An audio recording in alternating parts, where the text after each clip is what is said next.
नमस्कार, मी आहे विजया आणि आज आपण बनवणार आहोत क्रश्ड लिंबाचे लोणचे। त्यासाठी लागणारे साहित्य आहे 20 लिंबू, साखर, लिंबू लोणचा मसाला आणि मीठ।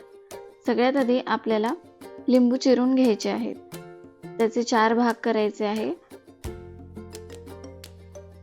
अशा पद्धतीने सगळ्या लिंबूंचे 4 भाग करायचे आहे आणि मग त्याच्यामधल्या बिया काढून टाकायच्या आहेत। आता जे लिंबू मी लोणच्यासाठी वापरते आहे ते मी स्वच्छ धुवून घेतले होते, ते पण गरम पाण्यामध्ये, आणि त्यांना व्यवस्थित पुसून घेतलं आणि मग आपण त्याचं लोणचं बनवायचं आहे। आता मी सगळे लिंबू व्यवस्थित चिरून घेतले आहे, तर आता आपण ते एका मिक्सरच्या भांड्यामध्ये बारीक करून घेऊया। अशा पद्धतीने पेस्ट बारीक करून घ्यायची आहे।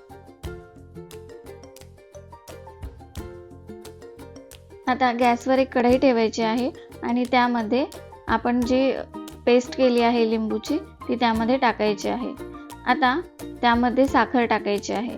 साखरेचं प्रमाण जितकं आपला लिंबूचा क्रश आहे तितकीच साखर आपल्याला त्यामध्ये वापरायची आहे। आता व्यवस्थित हे मिश्रण मिक्स करून घ्यायचं आहे आणि जोपर्यंत साखर विरघळत नाही तोपर्यंत आपल्याला हे व्यवस्थित मिक्स करत राहायचं आहे।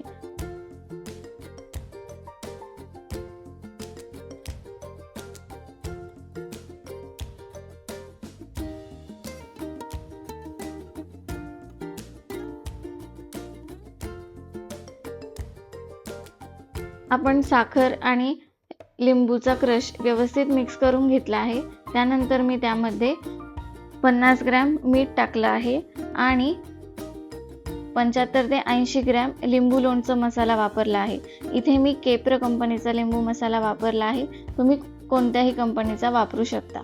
आता हे व्यवस्थित मिक्स करून घ्यायचं आहे।